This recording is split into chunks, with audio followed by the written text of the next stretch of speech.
ये भी बहुत बेसिक क्वेश्चन है, मतलब अगर पहला क्वेश्चन कहीं पे डालना रहता है रेशियो प्रोपोर्शन का या कॉम्प्लेक्स करना रहता है तो इसी तरह, ये तो मैंने 3 का ही डाला है, वो A is to B is to C is to D is to E तक जाता है। कॉम्प्लेक्स में तो ई तक जाता ही है, बेसिक या फिर 4 दे देगा मैक्सिमम। और यहाँ पे भी एक्चुअली ये 4 ही रहना चाहिए, पता नहीं क्यों ये दे दिया है। ठीक है। हाँ, तो ए इज टू बी का रेशियो 2:3 है, और फिर बी इज टू सी का रेशियो 5:2 है। तो पहले हम लोग A is to B is to C निकालने का ये करेंगे। ठीक है, A is to B is to C. तो ये इसके लिए यहाँ पे हम लोग देख रहे हैं कि दोनों में ही बी कॉमन है। बी कॉमन है तो हम लोग इसको सेम कर देते हैं, तो सेम कर देंगे तो उसको लिखने में आसानी हो जाएगा। नहीं, ये दोनों अलग अलग है तो अभी समझ में नहीं आ रहा है कि कैसे is to B is to C निकलेगा। तो हम लोग बी को सेम कर देते हैं। तो सेम करने के लिए यहाँ पे हम लोग 5 से मल्टीप्लाई कर देंगे, और यहाँ पे हम लोग 3 से। ये क्यों किए? क्योंकि 3 और 5 का एलसीएम 15 होता है। ये तो लाइक फ्रैक्शन में कन्वर्ट करना सीखे ही होंगे बचपन में, है ना? इतना बेसिक नॉलेज सबको तो।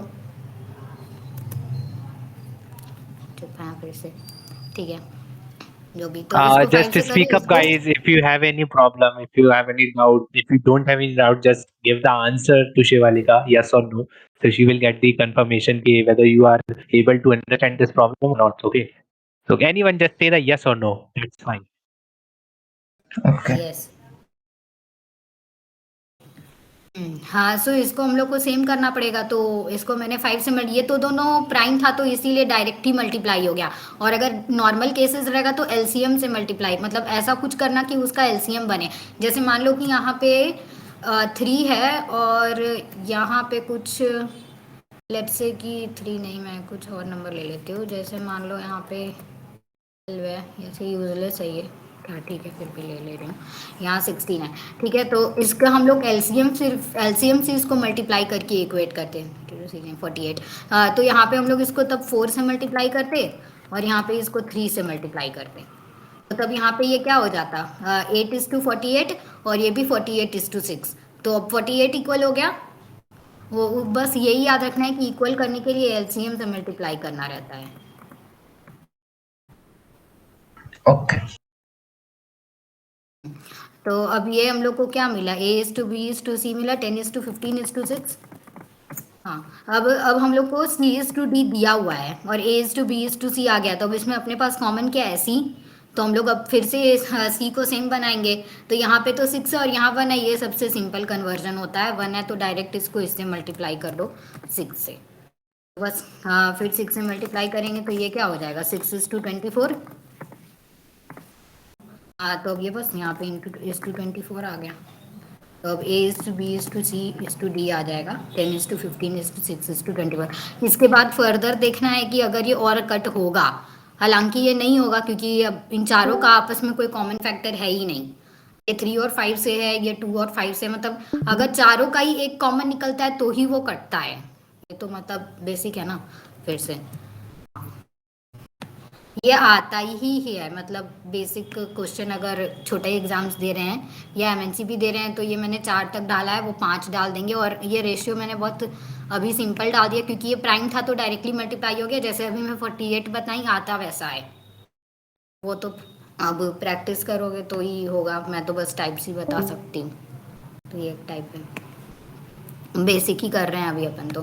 Find the numbers whose sum is 60 and they are in the ratio 2:3। ठीक है, अब नंबर्स 2:3 में डिवाइडेड हैं, मतलब 60 को हम लोग 2:3 में डिवाइड किए हैं। ठीक है, और अब हम लोग को नंबर निकालना है। ये कुछ ऐसा ही है, ये जो राम एंड श्याम वाला हम लोग देखें, बस ऐसा समझ लो कि पहला नंबर राम है, दूसरा नंबर श्याम है। और यहाँ मैंने 2 नंबर में इसको डिवाइड किया, कहीं पे वो 3 नंबर में भी डिवाइड कर सकता है, 4 नंबर में भी डिवाइड कर सकता है ना? कोई उससे फर्क नहीं पड़ेगा, हम लोग मेथड सेम ही फॉलो करेंगे। अभी हम लोग बेसिक क्वेश्चंस कर रहे हैं तो मैं बेसिक ही ले रही हूँ। Whose sum is 60 and they are in the ratio 2:3, यानी कि हम लोग 60 को 2:3 में डिवाइड कर रहे हैं। ठीक है, यानी कि टोटल सम इसका ये 60 दिया हुआ है, यानी कि 5 का वैल्यू 60 है, ये 5, इसका वैल्यू 60। ऐसे तो हम लोग एक्स से भी चल सकते हैं, इसके बाद मैं एक्स भी बता दूंगी। तो अब 2 का वैल्यू क्या हो जाएगा, वही क्रॉस 2 × 60 120/5, यानी कि कितना 24।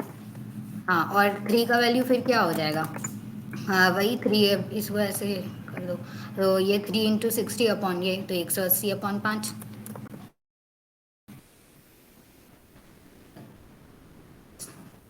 तो ये दोनों नंबर हो जाएगा। ये मैंने अभी बहुत बेसिक बताया, ये और एक्सटेंड हो जाएगा। 60 ही अभी सम दिया हुआ है, कुछ और दिया रह सकता है उस केस में। हम लोग और ऊपर जाएंगे तो अभी देखेंगे। और ये बेसिक डिफिनेशन जैसा क्वेश्चन है, मतलब ये आता ही है, मतलब एक तो आएगा ही, क्योंकि बहुत लोग को इसका मतलब ही नहीं समझ में आता है कि ये क्या है, क्या रहा है। लेकिन समझ में आ जाएगा जिसको, तो वो बहुत सिंपल हो जाएगा।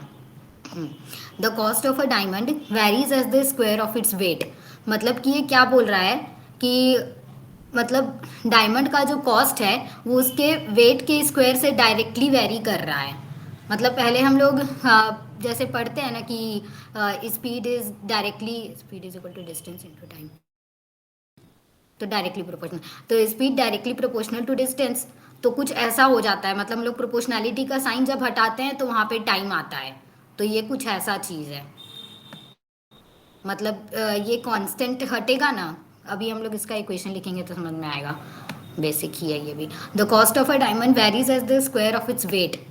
अ डायमंड वेइंग, और ये अब इन्फॉर्मेशन दिया हुआ है उस कांस्टेंट का वैल्यू निकालने के लिए। A diamond weighing 20 decigrams cost 4800। Find the cost of a diamond of the same kind weighing 8 decigrams. Same kind से इसका क्या मतलब है कि उसके भी कॉस्ट और वेट में यही रिलेशन होगा कि उसका जो कॉस्ट है that will be directly proportional to square of its weight. अब हम लोग इसको लिखने जाएंगे तो ये कैसे लिखाएगा। तो जैसे इसका कॉस्ट को हम सी ले लेते हैं। अब प्रोपोर्शनैलिटी का साइन,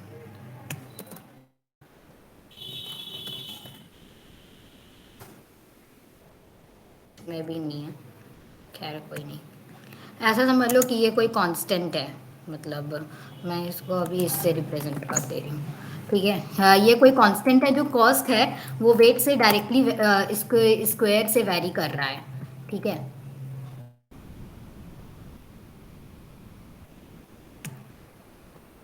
तो ये वेट और ये स्क्वायर।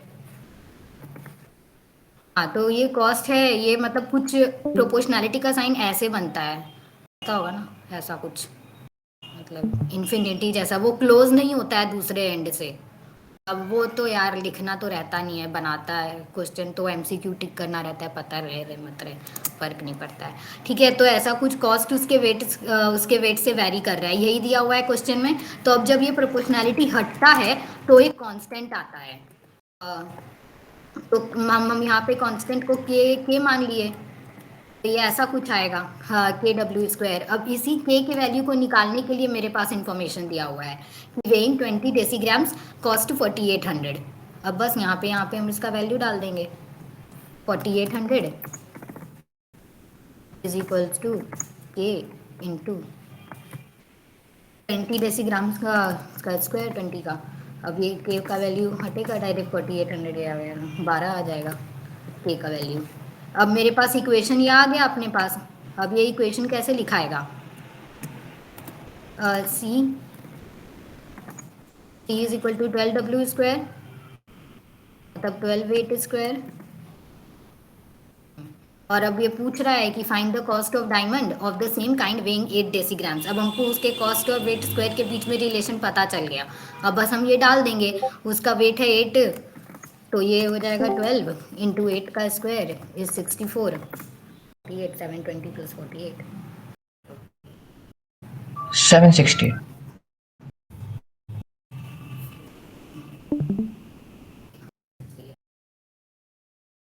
भी ऑप्शन, हाँ 768। हाँ, तो यही हो जाएगा।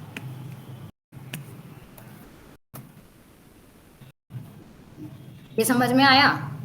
Yes. ये प्रैक्टिस ही करने पे हो पाएगा, इसमें हालांकि कुछ था नहीं, बस यही इसको ही डिकोड करना है, ये क्या बोल रहा है, बाकी तो हो ही जाएगा एक बार वो समझ में आ गया तो। The ratio of two numbers is 9:5. If 9 is added to the greater number and 5 is subtracted from the smaller number, the greater number becomes thrice the smaller one. इसका पहले मतलब समझते हैं। मतलब दो नंबर का रेशियो दिया हुआ है 9:5, मतलब मानने को हम लोग उसको 9x और 5x मान सकते हैं, होगा कुछ मतलब अब x का वैल्यू 2 डाल दिए तो 18 और 10, 3 डाल दिए तो 27 और 15, कुछ भी, तो 9x और 5x होगा वो नंबर, उसका बस रेशियो 9:5 आना चाहिए। ठीक है, if 9 is added to the greater number, तो ग्रेटर तो ऑफकोर्स 9x ही है। अब हम लोग 9x में जब 9 ऐड किए and 5 is subtracted from the smaller number, और छोटा नंबर क्या है 5x, 5x ही है, तो 5x में से जब 5 सब्ट्रैक्ट किए तो ग्रेटर और स्मॉलर नंबर के बीच में क्या रिलेशन दिया हुआ है, the greater number becomes thrice the smaller one. अब इसमें भी हम लोग को डायरेक्ट दिख गया कि ये इक्वेशन ही बन जाएगा सिंपली 9x, और इसमें हम लोग 9 is added to the greater number and 5 is subtracted from the smaller number, तो 5x माइनस 3, इसमें मैंने बड़े नंबर में 9 ऐड किया, छोटे नंबर से सब्ट्रैक्ट किया, 5 is subtracted, the greater number becomes thrice the, हाँ तो अब ये क्या हुआ बोल रहा है कि greater number becomes thrice the smaller one, यानी कि इसका वैल्यू क्या है, इसका 3 गुना, यानी कि जब हम इसका 3 गुना करेंगे तो ये ग्रेटर नंबर आ जाएगा। बस इक्वेशन आ गया, तो अब तो कुछ है ही नहीं।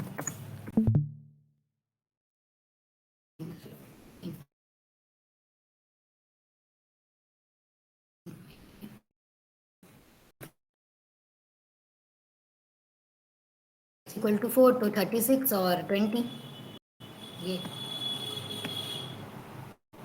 यही होगा। अब इसका रेशियो भी निकाल रहे हैं तो मतलब यही आएगा।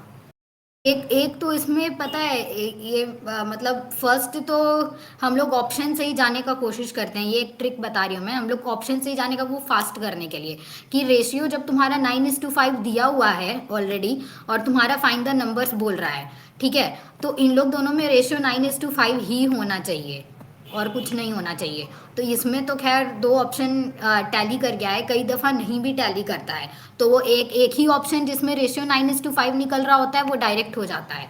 कई बार मुझे प्रोसेस नहीं आता है या फिर टाइम कम होता है, तो ऐसा ऐसा मतलब ये तो कोई एक क्वेश्चन का मैं बता दी, ऐसा हर क्वेश्चन में कुछ एक लूप होल होता है मैथ्स में, मतलब कुछ कुछ तो रहता ही है कि मतलब बिना सॉल्व किए भी डायरेक्ट ऑप्शन से मतलब मैच करके, जैसे या तो डायरेक्ट ये वाले कंडीशन से कर दो कि 9 is added to the greater number, 5 is subtracted from the smaller number, तो ये इसमें खेल दो, मतलब डायरेक्टली इसमें मतलब प्रोसेस नहीं पता है किसी को, दो ऑप्शन वाइज में ये कंडीशन लगा के देख लो और किसी ना किसी में तो ये मैच ही कर जाएगा ना, ये जो दिया हुआ है, तो ये हो जाएगा।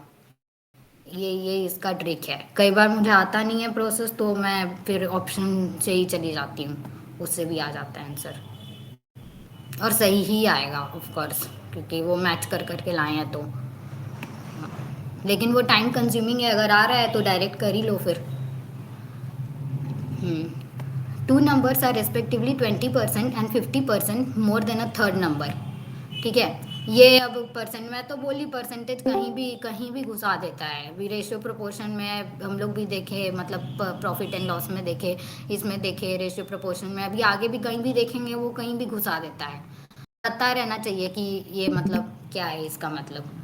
सो two numbers are respectively 20% and 50% more than a third number, तो बस थर्ड नंबर को हम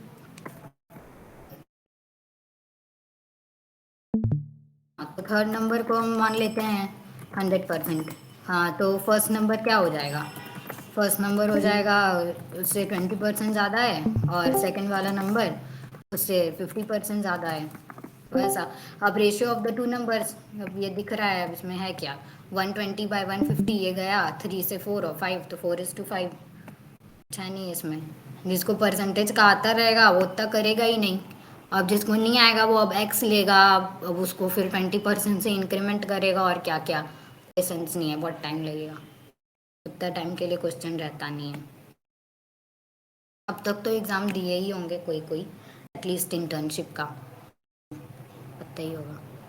A sum of money is to be distributed among A, B, C, D in the proportion 5:2:4:3, ठीक है, if C gets 1000 more than D, हाँ what is B share, हाँ यही चीज़ मैं बोल रही थी कि वो डायरेक्ट नहीं पूछता है, कुछ कुछ कंडीशन दे देता है और फिर उसके बाद आंसर मांगता है ये रेशियो दे करके, और वो 2 देता भी नहीं है, 4 ही देता है। सम ऑफ मनी, हाँ इज टू बी डिस्ट्रीब्यूट, तो ये रेशियो अपना ये हाँ, तो ये अपना ये रेशियो दिया हुआ है 5:4:3, 5:2:4:3। अब फिर ये कंडीशन दिया हुआ है कि सी गेट्स 1000 मोर देन डी। इसको मैं बनाऊंगी अभी और क्लियर हो जाएगा। तो सी को अगर 1000 मोर देन डी मिल रहा है तो व्हाट इज बी शेयर? कुछ आधा तो नहीं है इसमें, नहीं ठीक है। सी गेट्स 1000 मोर देन डी, ये ए बी सी डी का शेयर है।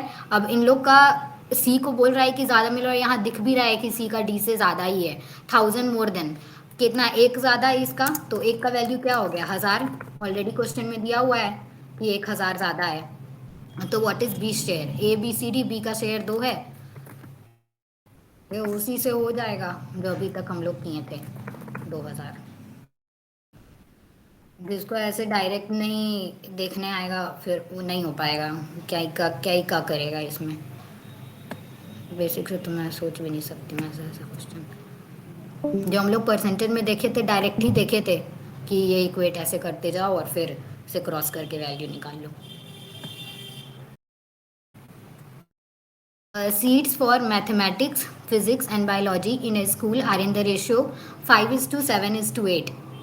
There is a proposal to increase these seats by 40% again percentage, ठीक है। और ये आता ही है, ये तो मैं फिर भी 3 देती हूँ, वो 4 देते हैं, आता ही है। अब 1 मिनट दे रहे हैं एक सवाल का, बेसिक इन जीएस में गोल्डमैन सैच का भी है ना 16 को एग्ज़ाम, 23 और 22 दोनों बैच का है।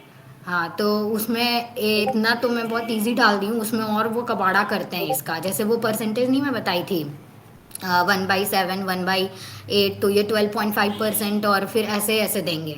तो अब तुम्हारे पास टाइम नहीं रहेगा, टाइम कम रहता है जीएस का पेपर। अगर किसी ने, ये सेकंड टाइम हो रहा है ना, एक बार और इसके पहले भी हुआ है, तो अगर किसी ने दिया होगा तो वो कबाड़ा ही है उसका न्यूमेरिकल कंप्यूटेशन सेक्शन। तो कोडिंग तो भूल ही जाओ, एप्टीट्यूड ही उसका बहुत बहुत ही ज़्यादा है, बाप रे। अब मेरे को ज़्यादा लगता है तो फिर समझ लो, रीजनिंग तो फिर भी डूएबल है उसका, न्यूमेरिकल कंप्यूटेशन तो टाइम कंज्यूमिंग है। हाँ, तो ये ऐसा दिया है और उसमें परसेंटेज भी फिर वैसा ही देता है, और ये 4 देता है, 5 कमी तो हो गया उसमें। तो एक एक का तुम मतलब समझने जाओ, तुम्हें कोई याद है तो हो भी जाता है। पिछली बार तो हुआ भी था मेरा एप्टीट्यूड वाला, कोडिंग में लटक गया। कोडिंग तो ये सीख ही रही हूँ मैं फिर भी। सीट्स ऑफ मैथमेटिक्स, तो हाँ, तो ये दिया हुआ है। अब डायरेक्टली हम लोग इसको 40%, 50%, 75% से बढ़ा रहे हैं। अब बस परसेंटेज का एक ही है, 5x इसको मान लिए, अब इसको 40% से बढ़ा रहे हैं, इसका मतलब ये क्या हो जाएगा 140%,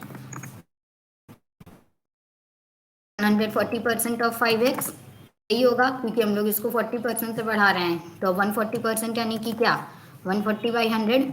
ये मैं एक बार ही लिख के बता रही हूँ, मतलब आपके सामने दिखना चाहिए, मेरे को तो दिखता है, तुम लोग के देखने के लिए। नया है क्या? क्या ऑप्शन है? हाँ वही है, 2:3:4 ही है। हाँ, गुड गुड गुड, तो वही है इसमें। तो क्या अप्रोच यूज़ किया, डायरेक्टली यही ना सब में। हाँ, तो इसमें तो कुछ है भी नहीं है, डायरेक्ट कट के आ रहा है 7, 21। हाँ, डायरेक्ट आएगा, वही है ना। मैं बताऊँ क्या इसे? Yes, yes. हाँ बता दो। ठीक है, तो फिर ये अपना ये फिर क्या हो जाएगा, ये ऐसे कटेगा, 5 से 2 जाएगा, ये 0 0 जाएगा, ये 5 से 2 जाएगा और ये 7। तो ये दिख रहा है कि ये क्या हो रहा है 7x हो रहा है। दूसरा क्या हुआ 150% से इंक्रीज हुआ, तो अब ये क्या हो जाएगा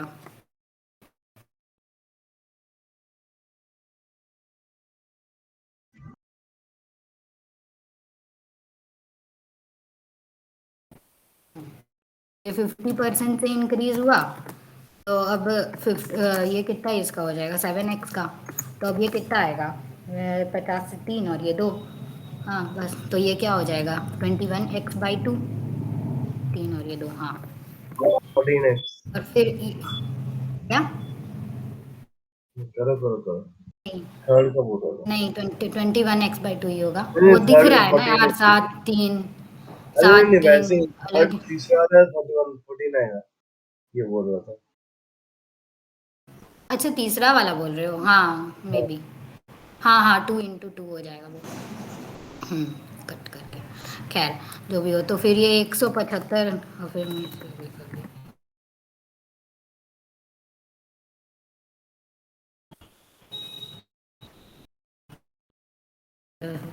ऑफ, ये क्या हो जाएगा 8x, तो अब ये हो गया 25 से 7, 25 से 4, 4 से ये क्या हो जाएगा 2, ये 14x। हाँ तो अब मैं इसको पहले तो ये 7 से जाएगा, मतलब 7 इसमें तीनों में ही कॉमन दिख रहा है, तो और x भी तीनों में ही कॉमन दिख रहा है, तो ये क्या बच गया 1, फिर ये क्या बच गया 3/2, ये क्या बच गया 2। अब यहाँ पे 3/2 है, तो हम अभी बताए ना कि इसको सेम करने के लिए एलसीएम लेते हैं। अब नीचे 1 है तो कोई सेंस ही नहीं है, फिर 2 से मल्टीप्लाई कर दो, 2:3:4 दिख रहा है ना। अब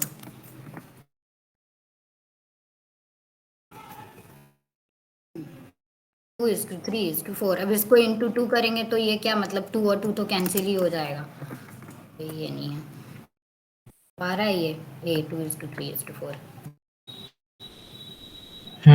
समझे। हाँ हाँ, फिर ये रेशियो प्रोपोर्शन में डाला हुआ है, लेकिन मैं इसको रेशियो प्रोपोर्शन जैसा करती नहीं हूँ, मतलब इसका मैंने कभी तो करते करते मेरे को समझ में आ गया कि ये ज़्यादा इजी तरीका है, तो फिर मैं तब से वैसा ही करती हूँ, वैसे ही मेरे को दिखता भी है ज़्यादा आसान, मैं वैसे ही बताती हूँ। अब इसको ऐसे 2x और x लेके भी कर सकते हैं, आएगा, पर मतलब मेरा तरीका देखो ज़्यादा ईजी है। In a mixture 60 litres the ratio of milk and water is 2:1। यहाँ से दिख जा रहा है कि मिल्क और वाटर एक्चुअली कितना है, 3:60, यानी कि 1:20, 40 और 20, यानी कि 40 मिल्क है और 20 वाटर है, ऐसे तो दिख जा रहा है। और इफ़ दिस रेशियो भी 1:2, then the quantity of water to be further added. ये बेसिक तरीका है जो मैं अभी बोल के बता रही हूँ कि मिल्क कितना आ गया, यहाँ डायरेक्ट 2 का ही है तो फिर कुछ सेंस नहीं है, मिल्क निकालना है तो 2/3, मतलब जो मिल्क का respective ratio upon total into 60, तो वही वैसा नहीं है, तो मैंने अभी जो बताया वैसे ही, चलो मैं बता ही देती हूँ।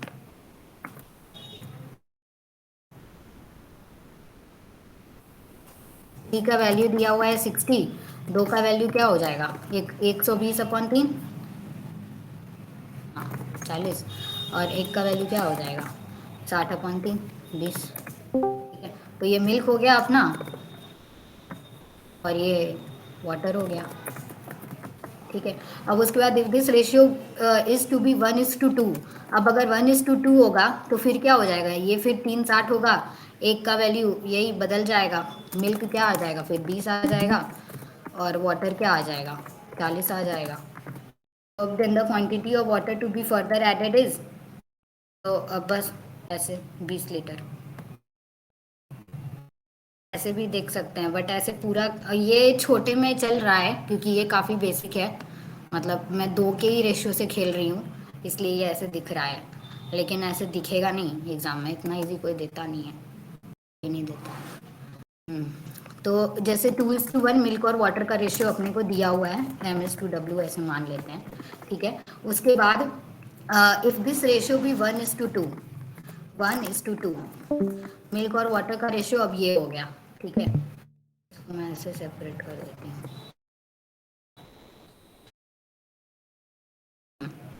1, अब ये क्या बोल रहा है कि then the quantity of water to be further added, इसका मतलब हम लोग सिर्फ वाटर ऐड कर रहे हैं, दिख रहा है, हम लोग यहाँ पे सिर्फ वाटर ऐड कर रहे हैं, क्वेश्चन में दिया हुआ है कि हम लोग सिर्फ वाटर ऐड कर रहे हैं, इसका मतलब मिल्क क्या होगा, सेम ही होगा, लेकिन मिल्क यहाँ पे क्या है, एक जगह 2 है एक जगह 1 है, तो हम लोग इसको सेम कर देते हैं। सेम करने के लिए क्या करते हैं एलसीएम, और 1 है तो कोई फिर तो कोई यही नहीं रह जाता है, इसको इंटू 2 कर देंगे,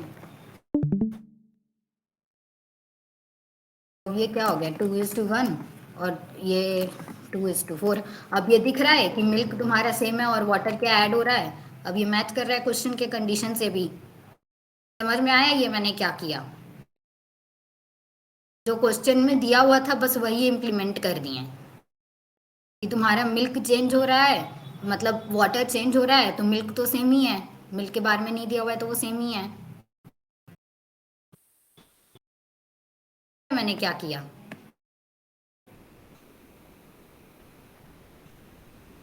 नहीं, फाइनली वाटर कैसे आया, वाटर का क्वांटिटी? मिल्क को सेम कर अभी लिए। मैं पहुंची कहाँ हूँ, अच्छा ठीक है ठीक है। अभी मैं पहुंचे कहाँ हूँ, अभी तो मैं बता ही रही हूँ कि वाटर अपना ऐड हुआ है तो इसका मतलब ये हुआ, और मिल्क सेम है तो वो मैंने सेम कर दिया। अभी मैं पहुंच रही हूँ कि कैसे वाटर आएगा।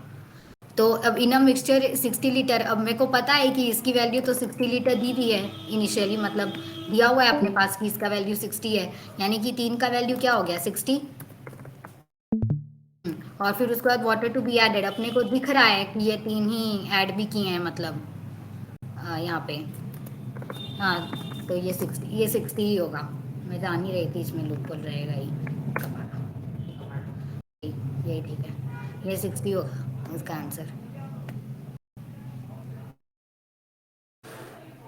कंडीशन से भी मैच करके देख लेना, और ऐसे भी 60 ही था। शॉर्ट ऐड की, हाँ वही तो, उससे सेम ही रह जाएगा और रेशो भी 1:2 आएगा। हाँ तो ये समझ में आया मैंने क्या किया,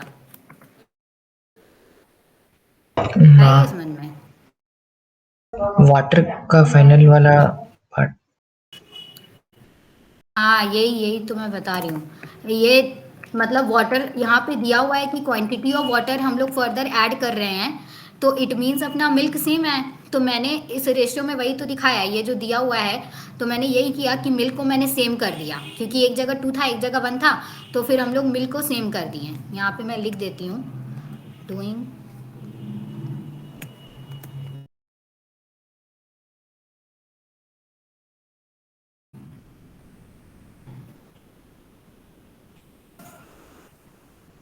ये पहले मैंने मिल्क को सेम कर दिया। अब उसके बाद इन मिक्सचर ये 60 लीटर, यानी कि इसकी वैल्यू तो अपने पास 60 लीटर दी हुई है ना। हाँ अरे ये यहाँ पे 60 लीटर दिया हुआ है, किसी का भी वैल्यू ये दे सकता है, ये भी क्वेश्चन में दे सकता है कि वाटर जो ऐड किया हुआ है उसका वैल्यू इतना है, अब इनिशियली कितना था वो बताओ। ये वैल्यू किसी का भी दे सकता है। अब यहाँ पे दिया हुआ है ऑलरेडी कि टोटल अपने पास 60 है, तो यही चीज़ 60 है। ये मैंने फिर 2:1 का वैल्यू 60, यानी कि 3 का वैल्यू 60, टोटल 60। और ऐड भी कितना वाटर हो रहा है, 1 से 4 हो रहा है, यानी कि 3 वाटर ऐड हो रहा है यहाँ पे, तो 3 हाँ का वैल्यू तो 60 ऐसे था ही, तो 60 आ गया। Okay okay.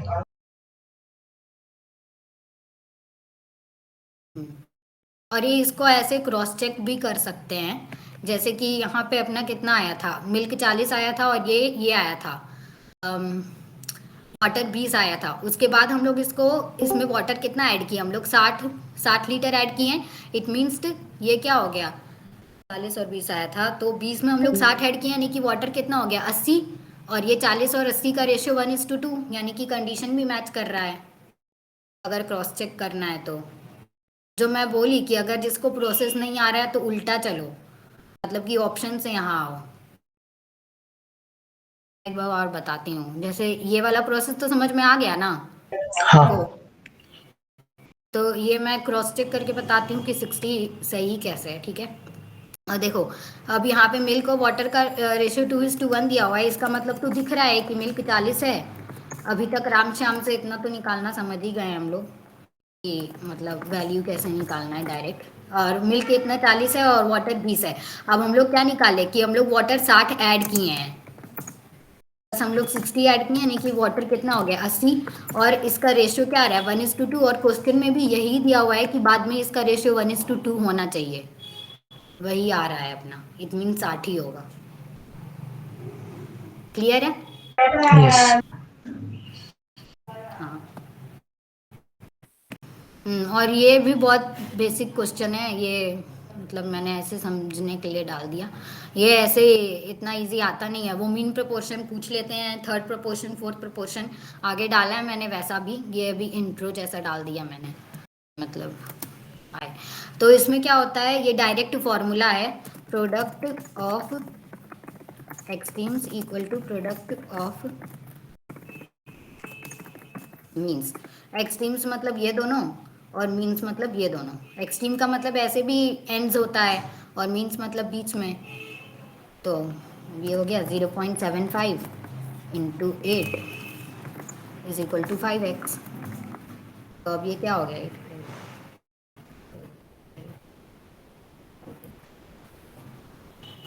पहले यानी कि ये 6 हो गया इज इक्वल टू 5x। तो अब x का वैल्यू क्या हो गया 6/5 यानी कि कितना हो गया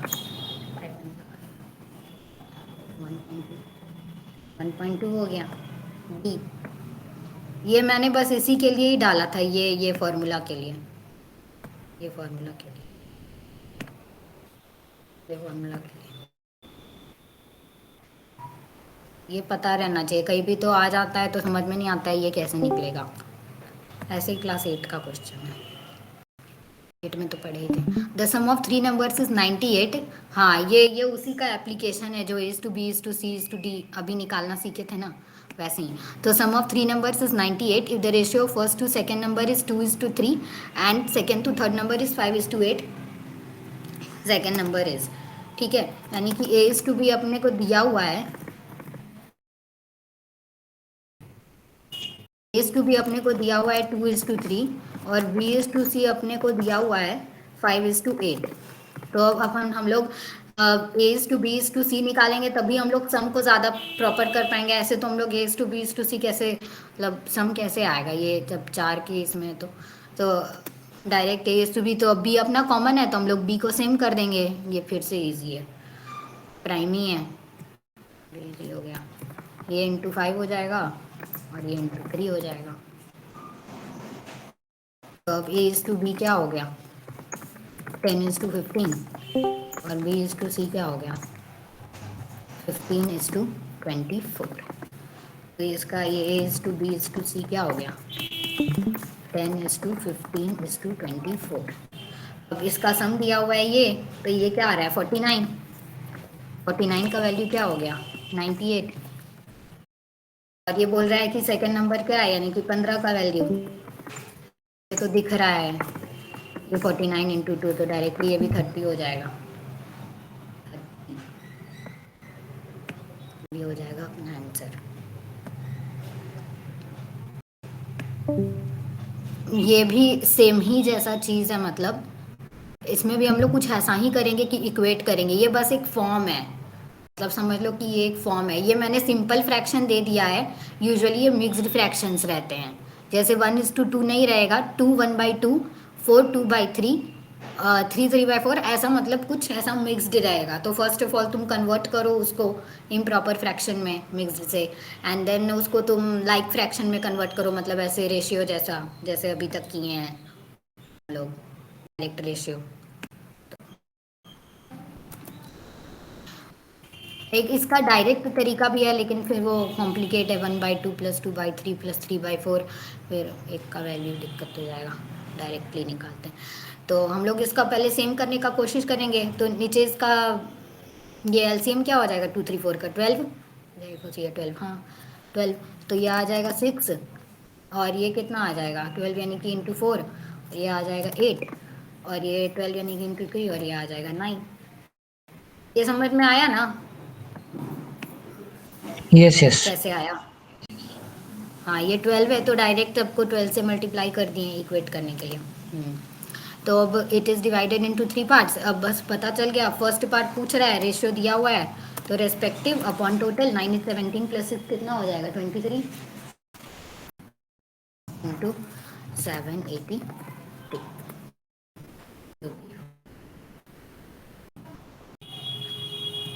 782 बाय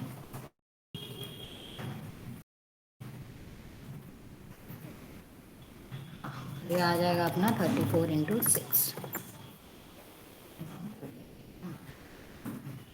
4 आ जाएगा डी। ये बस उसका एप्लीकेशन ही था, मतलब देख के कंफ्यूज नहीं होना है, इसमें भी ये सिंपल फ्रैक्शन मैंने दे दिया, कोई गेम नहीं था इसमें, जैसे मैंने बताया आता वैसा है। इनफैक्ट इसमें भी और वो परसेंटेज वाला गेम मतलब होगा कि ये पहले तो मिक्स दिया रहेगा, उसके बाद और परसेंटेज का गेम लगाएगा, तुम रेस्पेक्टिव वैल्यूज़ निकालोगे, उसके बाद फिर वो इंक्रीज्ड वाले का वैल्यूज़ पूछेगा, ऐसा होगा। ये ऐसा सिंपल है। तो इतना सारा क्वेश्चन किए तो अभी तक तो परसेंटेज और इसको कंबाइन करना समझ ही गए हैं। और ये फोर्थ प्रोपोर्शनल है, ये फोर्थ प्रोपोर्शनल मतलब कि ये सिंपली ऐसा है 3:x, ये फोर्थ प्रोपोर्शनल का मतलब। तो अब हम लोग फिर वही फॉर्मूला लगा देंगे, तो ये 120 इक्वल टू 5x हो जाएगा और ये हो जाएगा 24 बी। ये वही फॉर्मूला के लिए ही मतलब किया मैंने, और इसका मतलब समझने के लिए बेसिकली। और थर्ड प्रोपोर्शनल पूछे तो बस थर्ड की जगह x डाल देंगे और फॉलो यही करेगा। और ये कॉइन वाला तो एकदम कन्वेंशनल क्वेश्चन है, ये तो पूछता ही है, इसलिए मैंने ये 2 डाला है, ये खुद बना लेना, ये मैं समझा रही हूँ।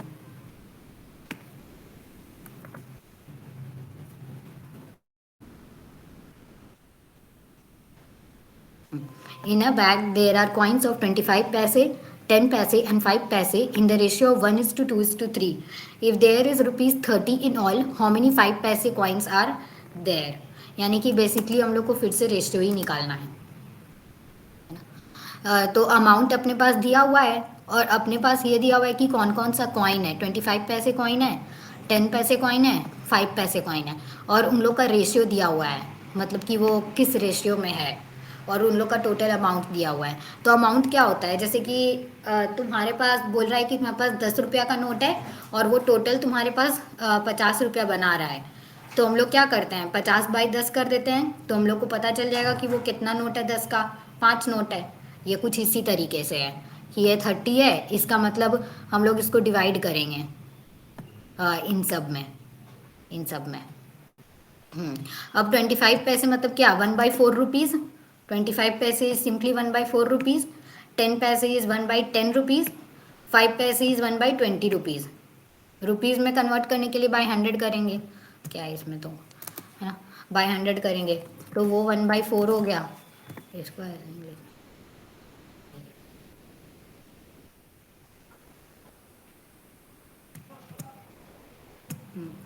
तो ये 1/4, फिर उसके बाद ये बोल रहा है कि ये 1 है, मतलब तो हम लोग यहाँ पे x लगा देते हैं, ये x, ये 2x, ये 3x, ठीक है। अब 10 पैसे यानी कि ये कितना, 10 पैसे यानी कि 1/10, 1/10 रुपीज़। अब ये बोल रहा है कि ये अपने इसका कॉइन अपने पास कितना है, ये अपना 1 का वैल्यू है और इसका नंबर ऑफ कॉइन्स अपने पास 2x है।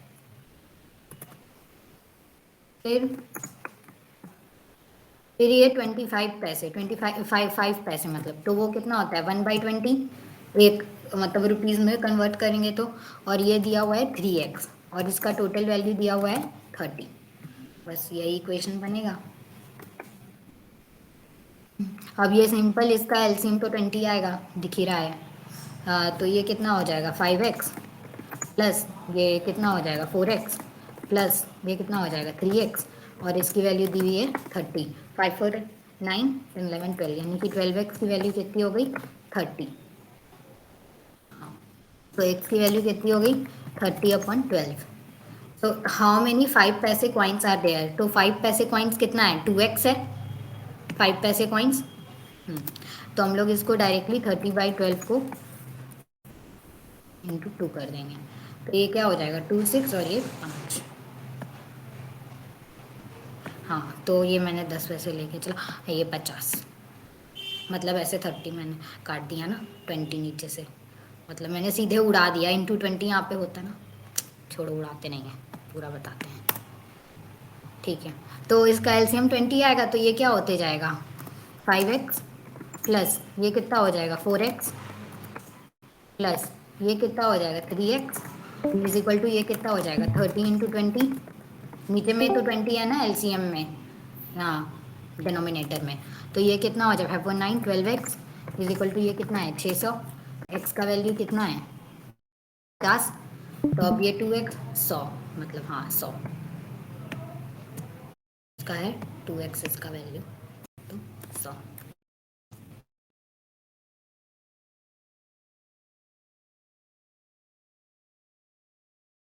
पैसे पूछा है ना, मैं 10 पैसे का वैल्यू देख रही हूँ, सॉरी। हाँ 5 पैसे का वैल्यू तो 3 के इसमें है, हाँ तो 3x है इसका टोटल, तो टोटल कॉइन्स ऑफ 5 पैसे इज इक्वल टू 3x, यानी कि 150, तो ये 150 होगा। देखा करो तुम लोग भी। हाँ ठीक है, समझ में आया ये? हाँ आया। इसका इसका 1/, नहीं करके डायरेक्ट ऐसे कर सकते हैं, लाइक 1 लिखा है 1:2:3, तो वो x into 25 plus 2x into 10 plus 3x into 5 is equal to हाँ कर 30 रुपीज को पैसे में कन्वर्ट कर लिए। हाँ हाँ कर सकते हैं वही, इसको डायरेक्टली पैसे में फिर कन्वर्ट करना पड़ेगा, कर सकते हैं। 30 × 100 3,000 हो जाएगा, जो भी हो वो बड़े नंबर देंगे, इसलिए मैंने ऐसे किया। ऐसे भी करोगे तो सेम ही आएगा, बात तो वही है ना। ये वाला क्वेश्चन है, ये तुम लोग खुद ही ट्राई कर लेना, डॉक्यूमेंट तो जाएगा ही बाद में। वही एकदम सेम क्वेश्चन है ये, मतलब 50 25 और 10 दिया हुआ है, बस थोड़ा डिनोमिनेशन बदल गया है। हाँ डिनोमिनेशन बदल गया है और ये रेशियो दे रखा है, तो वही है, डायरेक्ट मल्टीप्लाई करके इक्वेट कर देंगे। और ये सब का वैल्यू पूछ रहा है, तो ये मतलब जो रेशियो निकलेगा उसमें सिर्फ ऐसे 3x का वैल्यू ऐसे नहीं निकालना रहेगा, सबका वैल्यू निकालना रहेगा, 5x 9x 4x सबका। ये मैं कंपाउंडेड रेशियो एक्चुअली क्या है ये इंट्रोड्यूस, ये मेरे को आ गया था एग्जाम में और मेरे को पता नहीं था कंपाउंडेड रेशियो होता क्या है। मतलब बहुत सारे टर्म्स तो पता ही नहीं रहता है, जैसे अभी वो वाला फोर्थ प्रोपोर्शनल तो पता ही नहीं रहता है कि क्या होता है, तो वो तो वैसे ही छूट जाता है, उसमें ऑप्शन से भी नहीं खेल सकते हैं, पता ही नहीं क्या है तो क्या करें।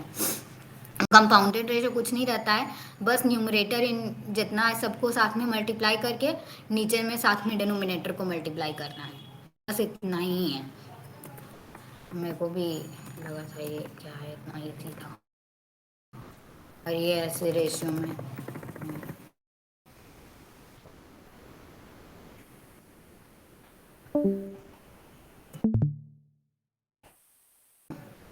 तो ये 2 × 6 × 11 और ये नीचे में आ जाएगा फिर 3 × 11 × 2। तो अब ये 11 11 भी जाएगा, ये 2 2 भी जाएगा और ये 3 से ये भी जाएगा, तो 2:1 भी हो जाएगा इसका आंसर। कंपाउंडेड रेशियो का बस मतलब पता रहना चाहिए इसमें। वाला है इनजू दे रहे, और ये भी बहुत स्टैंडर्ड क्वेश्चन है, इसको करने का भी मतलब 2 3 तरीका जाता है, मैं बेसिक ही बताऊंगी अभी, और फिर हम लोग फर्दर टॉपिक्स पढ़ेंगे तो मैं बता सकती हूँ। अब उसमें देखना आना चाहिए, एलिगेशन तो ऐसा चीज़ है कि कहीं भी लग जाता है, कहीं भी, लेकिन उसमें देखना आना चाहिए, बट यही अभी क्या देखना सीखोगे इतना, मतलब तो शुरू ही कर रहे हैं। इन अ zoo there are rabbits and pigeons. If heads are counted there are 340 heads. अब 340 heads हैं यानी कि एनिमल्स तो टोटल इतने ही होंगे, मतलब rabbit plus pigeon is 340, rabbit plus pigeon is 340। अब if 340 heads and if legs are counted there are 1060 legs। 1060 legs मतलब रैबिट का कितना 4 लेग होता है, पिजन का 2 लेग होता है, तो बस यानी कि ये कितना हो जाएगा 4r plus p is equal to 1060। अब इसमें कुछ भी नहीं है, बस इक्वेशन ही सॉल्व करना है, किसी को भी उड़ा दो एलिमिनेशन मेथड से, p को उड़ाओ r को उड़ाओ, मैं p को उड़ा रही हूँ क्योंकि वो ज़्यादा इजी है। तो ये क्या हो जाएगा r plus 2p is equal to 180 और ये हो जाएगा 4r, एक सही नहीं आएगा।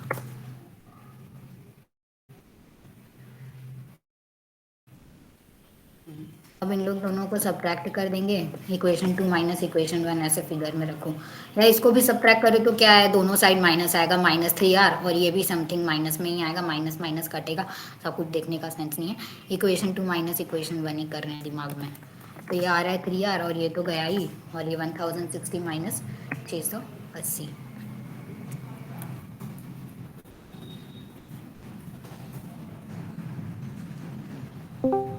300 कटा क्यों नहीं है।